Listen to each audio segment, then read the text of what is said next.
Grantaraj Srimad Bhagavatam ki Gaura Premanandi.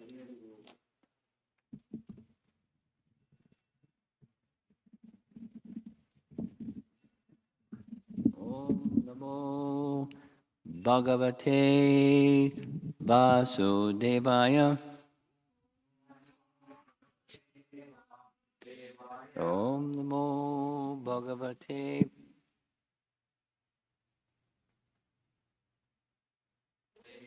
Om Namo Bhagavate Vasudevaya. Reading this morning from Srimad Bhagavatam, Canto 2, Chapter 4, verse 23. 2, 4, 23. Narayanam namaskritya Naram Chaiva Narottamam Devim Saraswatim Vyasam Tato Jayamudirayat. So, Bhutar Mahadvirya Imam Puro Vibhur. This is Canto 2, Chapter 4, Text 23. Bhutar Mahadbhir Ya Imam Puro Vibhur. Silence. Responsive chanting.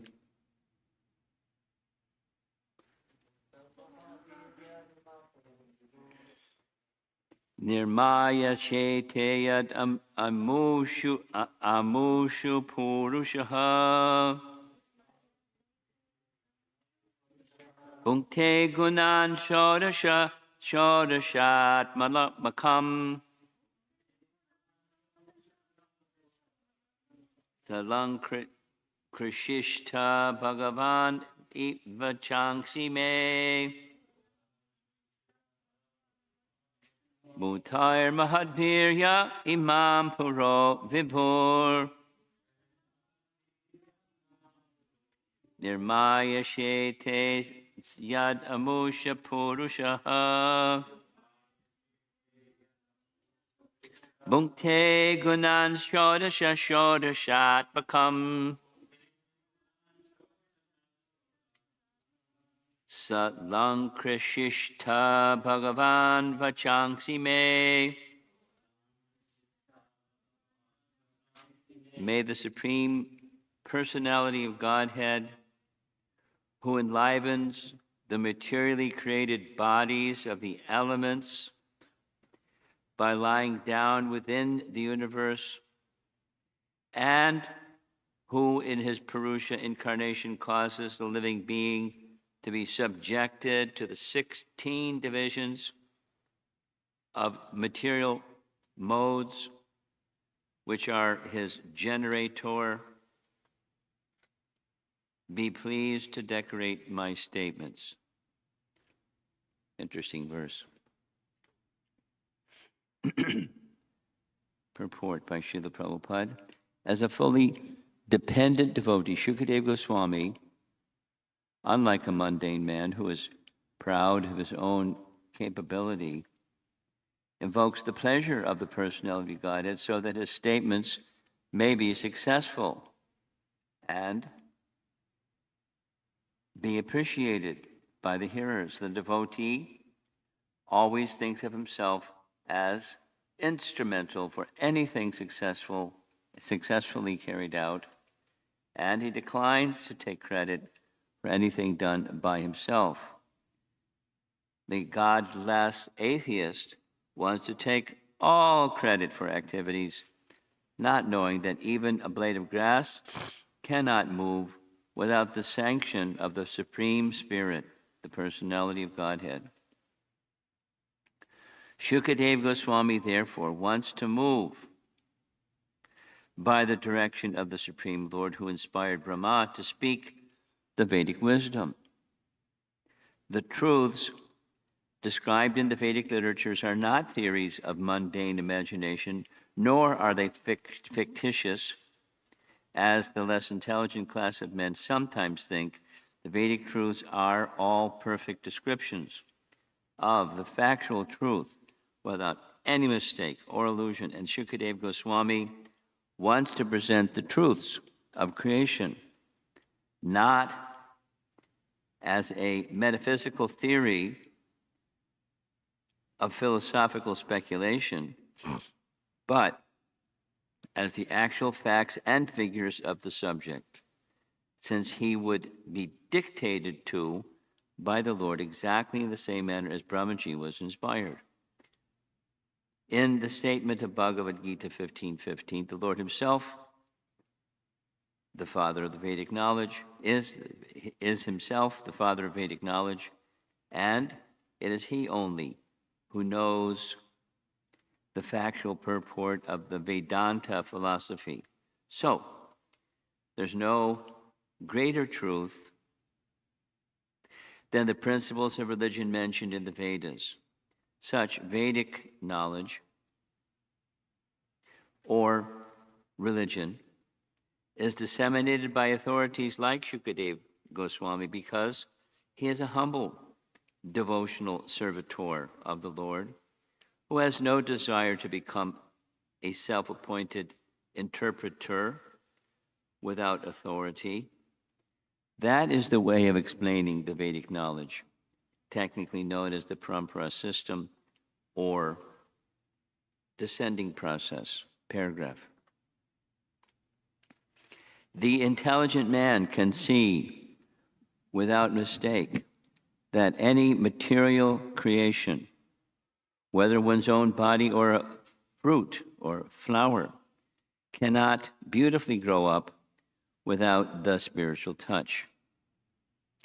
The greatest intelligent man of the world, or the greatest man of science, can present everything very beautifully only insofar as the spirit life is there, or insomuch as the spiritual touch is there. Therefore, the source of all truths is the Supreme Spirit and not gross matter as wrongly conceived by the gross materialist.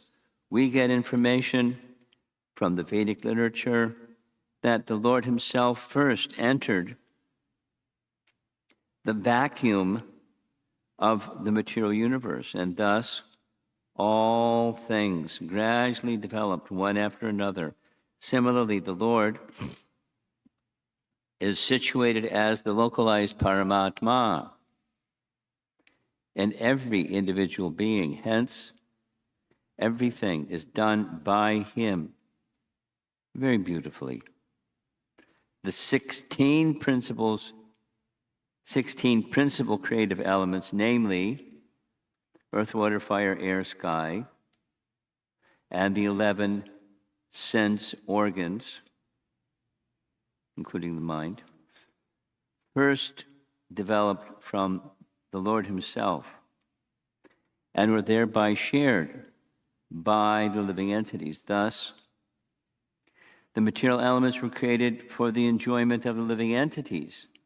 The beautiful arrangement behind all material manifestations is therefore made possible by the energy of the Lord, and the individual living entity can only pray to the Lord to understand it properly. Since the Lord is the supreme entity, different from Shukadeva Goswami, the prayer can be offered to him. The Lord helps the living entity to enjoy material creation, but he is aloof from such false enjoyment. Shukadeva prays for the mercy of the Lord, not only for being helped personally in presenting the truth, but also for helping others to whom he would like to speak. Prabhupada's purports are exquisite.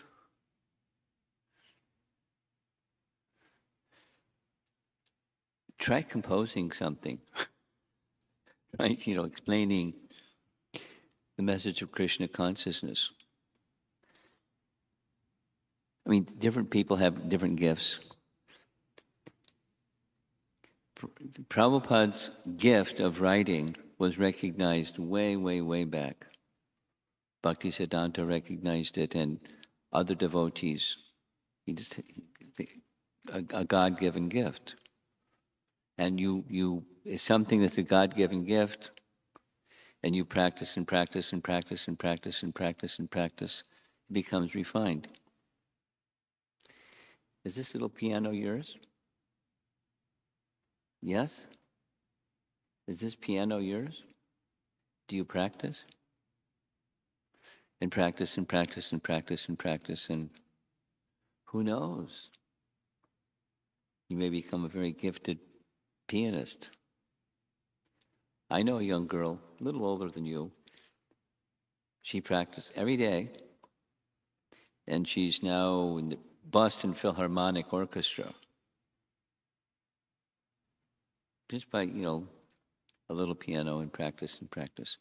So what to speak of when the message is fully because piano playing or anything musical or this thing or that thing or the other thing, anything done for the service of Krishna, it's decorated. Yasyasti bhaktir bhagavatya kinchana sarvair ganesh tatra samasutesra. The elegance of something that is from Krishna offered back to Krishna becomes decorated with opulences. And the person who makes that offering becomes also decorated with wonderful qualities. It's just the way of devotional service, however simple an individual may be. So now Shukadeva Goswami here, we spent a little bit of time yesterday discussing about Shukadeva, and he had a mission. His purpose was to receive from his father and distribute it to others. From his father, the compiler of the Vedas and the author of Srimad Bhagavatam, his father, Vyasadeva had disciples, and very qualified disciples. Like when he divided, it's in the first canto, when he divided the Vedas into 4, each one of the 4 sections of the Vedas, he entrusted to this disciple, that disciple. He had very qualified disciples.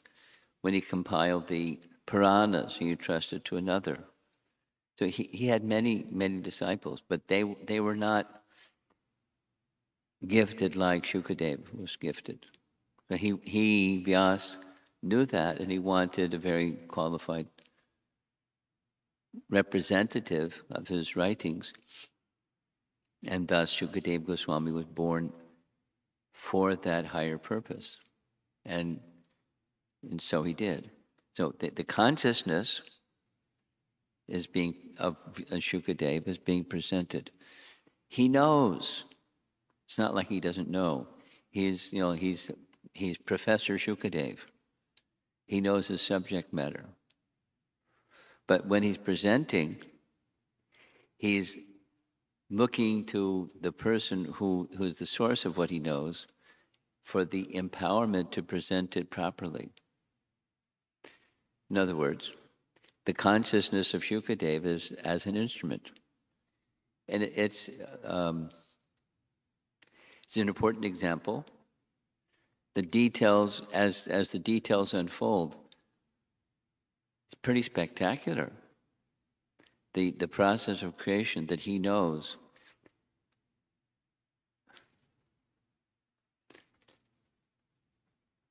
That it happens, what to speak of, describing it, that it happens. And the way that he describes it. He knows how it's, but he wants, Shukadeva Goswami wants not just, to know his subject matter, because he knows his subject matter, not just to represent it as it is, because that needs empowerment also, but that it can strike the hearts and the minds of the audience. Now, in this case, Shukadeva Goswami's audience is Maharaj Parikshit, but as we heard yesterday, there are a lot of sages in the assembly. What was the number? 40,000? 40,000. He got a big audience. And he has a desire. Certainly, the main focus is Maharaj Parikshit, for good reason. Besides, he's the king. And the circumstance of his demise. He wants that that Maharaj Parikshit understand. But his wanting, his desire goes beyond, which isn't being indicated here. I'll just read this last. Shukadev prays for the mercy of the Lord, not only for being helped personally in presenting the truth, but also for helping others to whom he would like to speak. Now, helping others. Behind one of the inspirations or purposes behind devotional service to Krishna is Krishna should be pleased. And in addition to Krishna being pleased, those who hear the topics of Krishna should be pleased. They will not be pleased if Krishna isn't pleased. They may be pleased if Krishna is pleased. So the point is, he's conscious of the audience, and in addition to being conscious of the audience, he has a mission, representing his father and the message of Bhagavan, because that's what Srimad Bhagavatam is, message of Bhagavan, of and about Bhagavan. He wants to present it properly.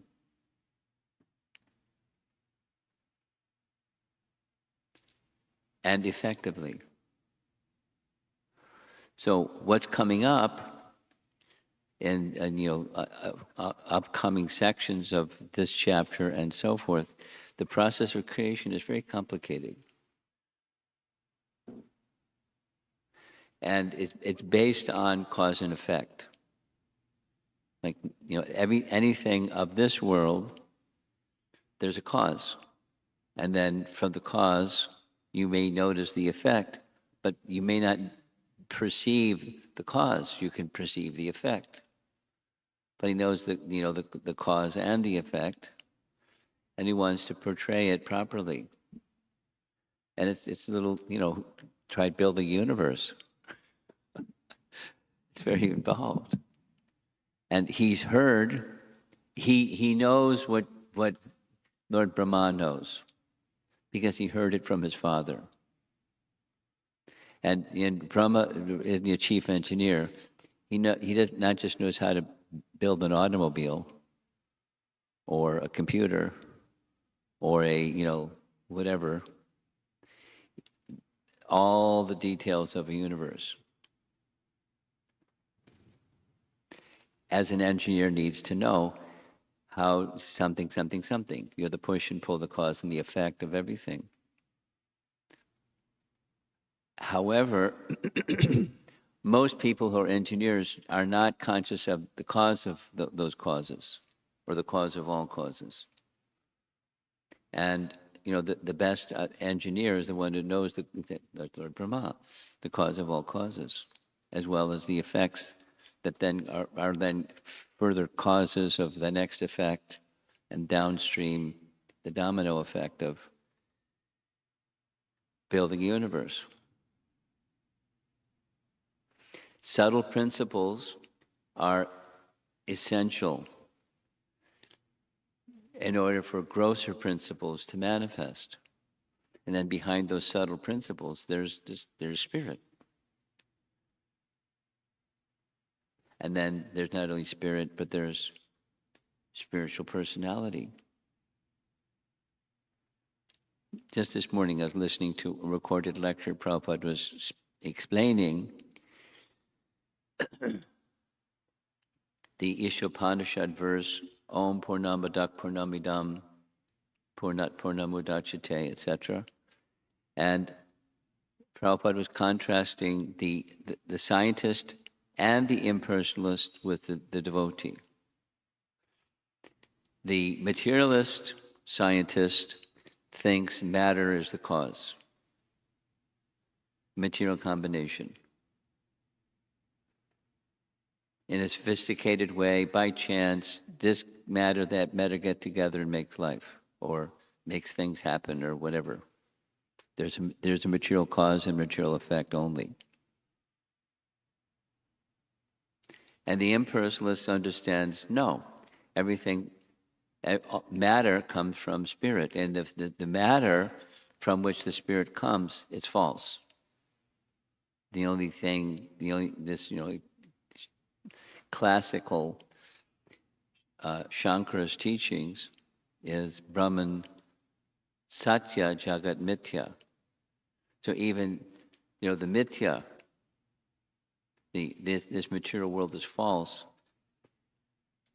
They don't have the clear sense of that it's temporary or it's a reflection. It's just false, point blank, false. Doesn't exist. Wow, doesn't exist. And what exists? Brahman. What's Brahman? The undifferentiated Supreme.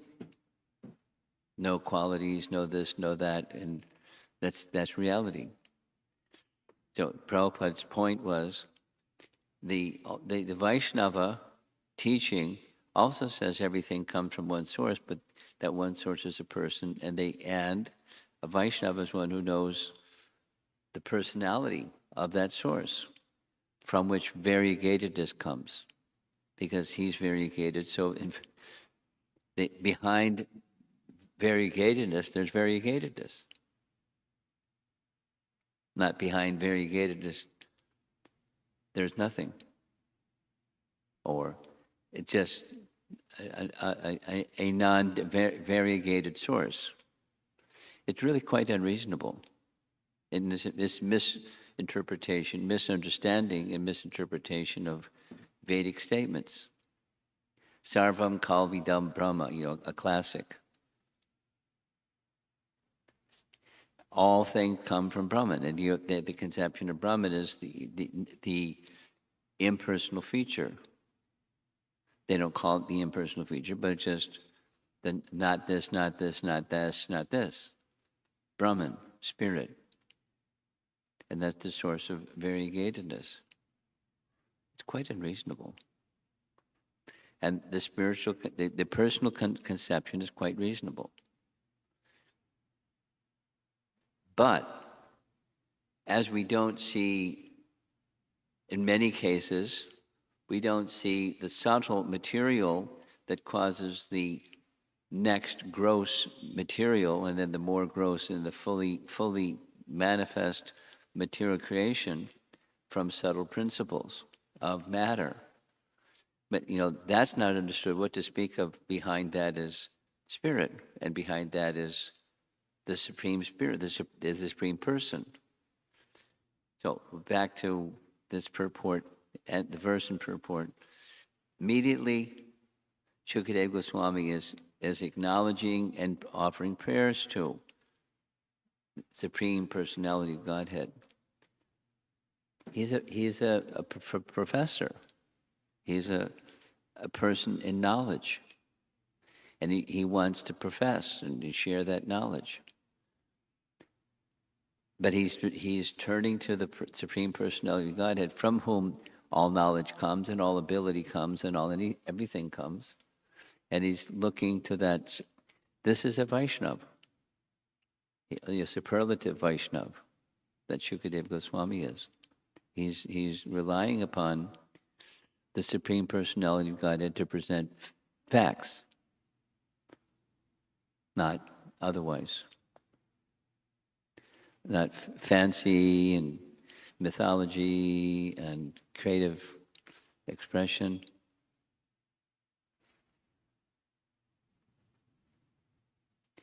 Admittedly, the Vedas are not easy to understand. So one way of dealing with that which is not easy to understand, you just whitewash it and say it's fiction.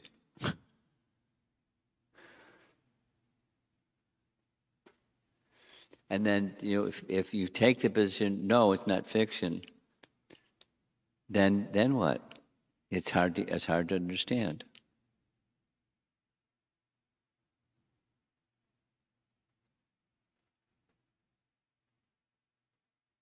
I'll end with this.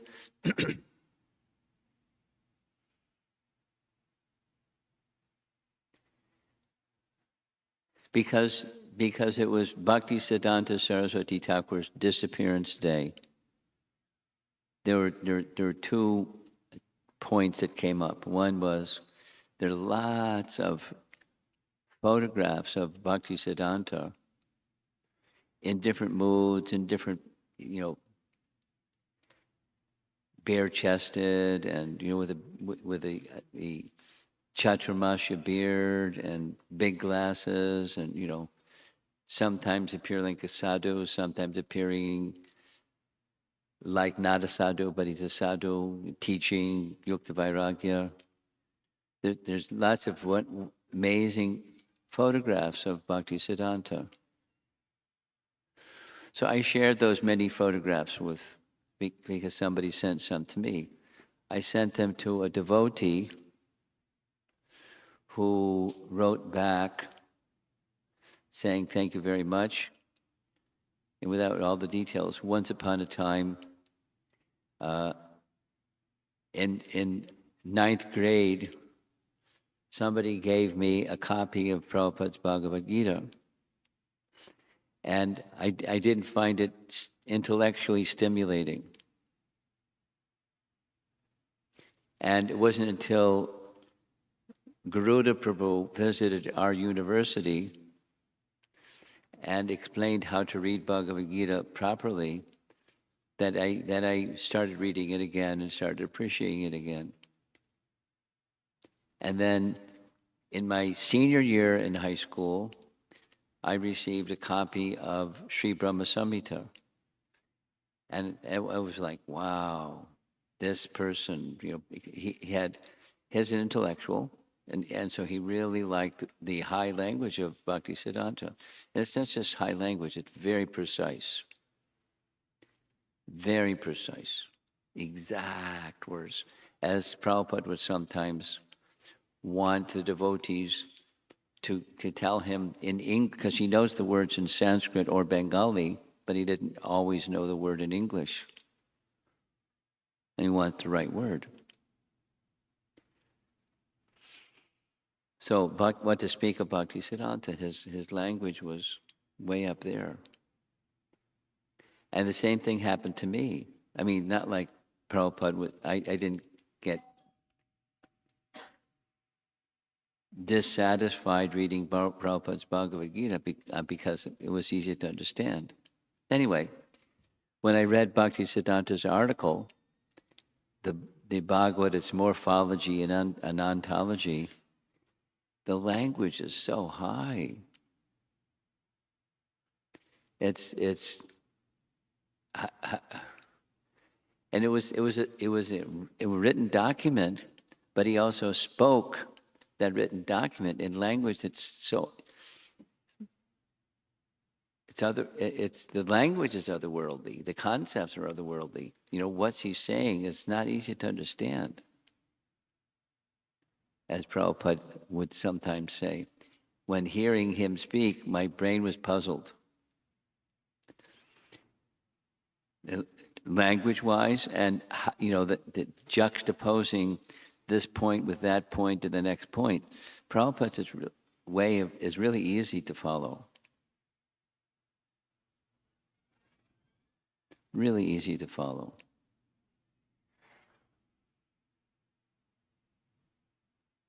And Bhaktisiddhanta's is not really easy to follow. But it's not because it's not easy to follow, it makes it, spectacular. It's just his style, his personality, his approach.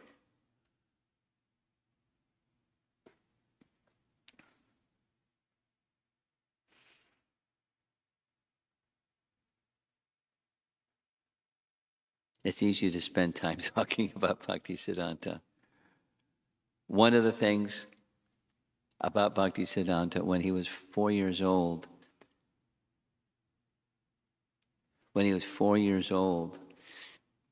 he had memorized Bhagavad Gita. But not only he had memorized Bhagavad Gita, but when asked to explain, he could give a 10-minute explanation of any verse of the entire Bhagavad Gita at 4 years of age. I mean, Sunday school, you may have Sunday school classes where kids have some competition and they can recite Bhagavad Gita slokas. Some kids are really good at it. Ask them the meaning. What to speak of any verse, or what's your favorite verse, or he's, without other examples, an otherworldly person. And it's not to say Prabhupada was a worldly person. He was also an otherworldly person. But his approach was very effective. If Bhaktisiddhanta, he would attract a certain audience, for sure. But the way that Prabhupada wrote and did what he did, tirelessly and so forth, the whole world moved, not just intellectuals. Not to say Bhaktisiddhanta only was attractive to intellectuals, because his devotion was 100% pristine. Anyway, back to the verse. The process of the unfolding of creation is complex. And Shukadeva Goswami is going to present it. That's, coming up. But how he begins that presentation, submission, invoking the mercy of the Supreme Personality of Godhead specifically, who is the source of everything and who is the source of knowing everything, passing that on to Brahma and et cetera, in disciplic succession to his father and then to him. It's nice. It's the way things should be.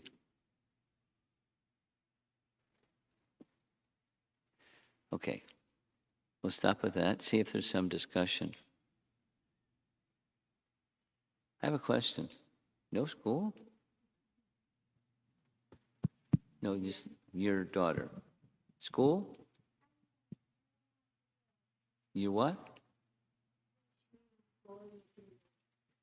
Because I'm here, you're here. That's it? Well, thank you. I hope you don't get penalized for skipping school or something. Did you get permission to come late or something?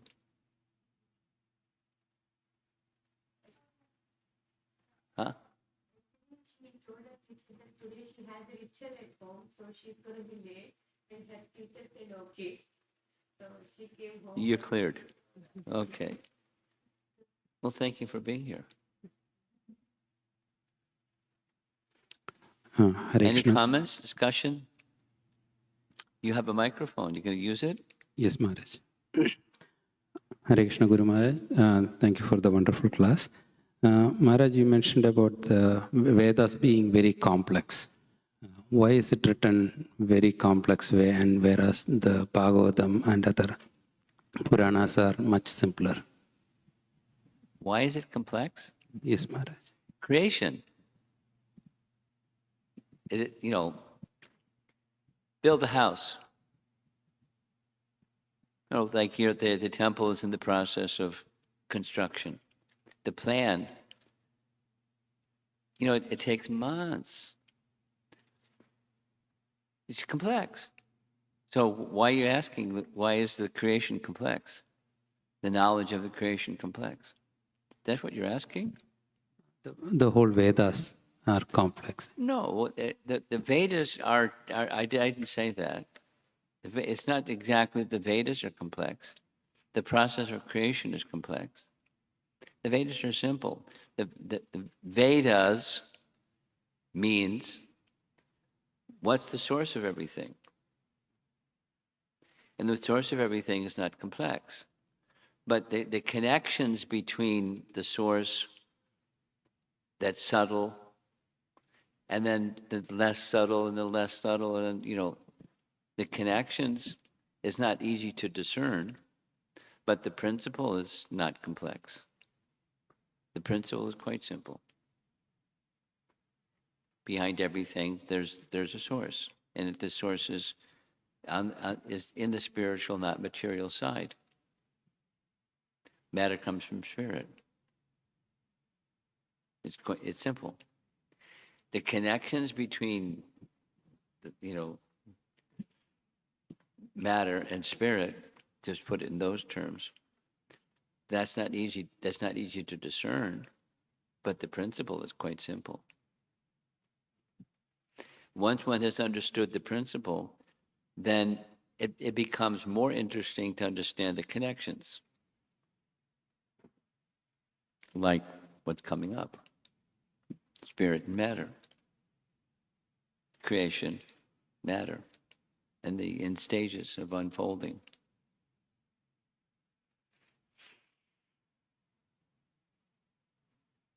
Okay? Thank you, Maharaj.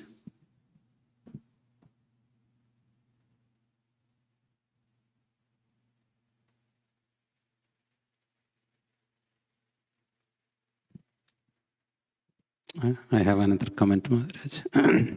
So, one thing I learned from today's session is that everything has a cause and effect.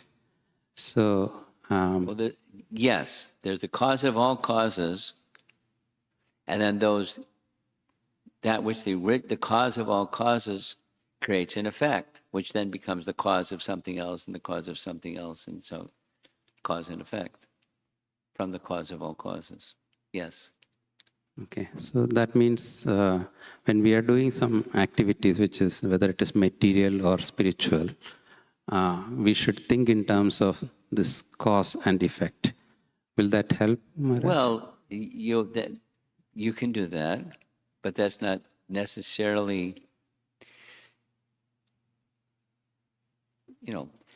we're sitting in the room and there's a fan spinning in the ceiling, and over there's some artificial flowers, and that you look around. So it's not like it's a necessity that as I see something, I contemplate the cause behind it, cause behind it, cause behind it.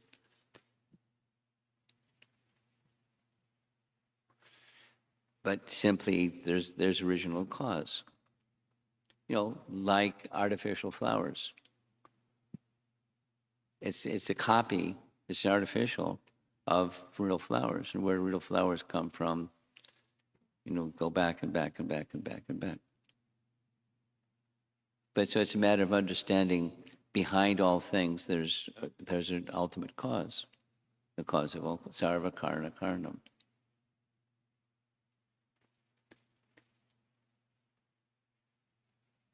Okay? Thank you, Maharaj.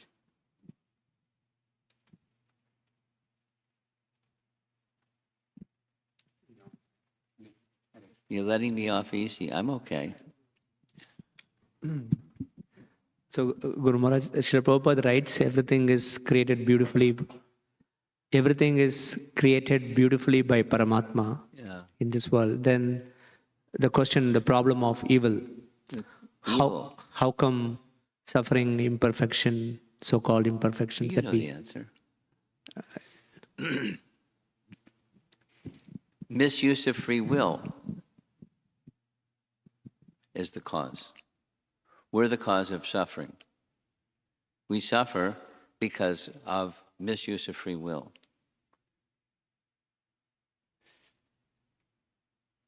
A very simple understanding. It's nice to keep things simple. A simple understanding is there is free will, which means I have the opportunity to properly or improperly use it. Here's $1 million. I can properly or improperly use it. or the one who's the recipient of it. The $1 million isn't the problem. It's the proper or misuse. That's the problem or not the problem. So we're given free will because we're part and parcel of the Supreme, who has unlimited free will. And the proper use of free will means the opportunity for love is there. Supposing there's no opportunity, there's no love. Supposing there is opportunity, then I can misuse. And here we are. A place where there's, the idea of evil, that's another, it's a concept. And what is it? What brings suffering to myself or others? That's evil.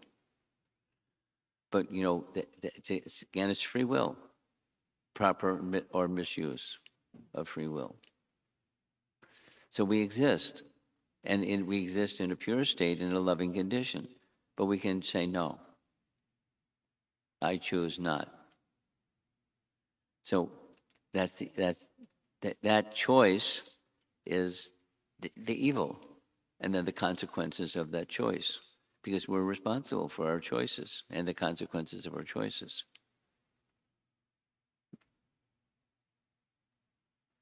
So behind the evil is that there's sanction, but not volition. On the part of Krishna, he doesn't want that people suffer. He doesn't want that people misuse. He wants a loving, it's dynamic. That's what he wants. But he doesn't assert over our free will what he wants. He gives us the freedom. And then we're responsible for those choices.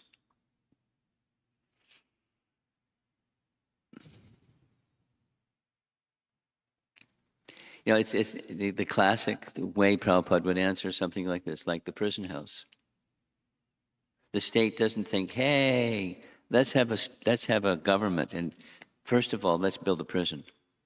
I really want to build a prison because I want people to suffer. Because there's a state and there's laws, and people obey the laws in an ideal situation because it's good for people. Good laws are good for good people. And then some people are going to violate those good for good people laws. So you have to have a place for those people. That's misuse of free will. It's not the fault of the state or the government that there are criminals. And then criminals, a place for them to reside. A prison. So they can be curbed from harming other people and maybe become reformed. Anyway. Evil. Good and evil. Place of duality.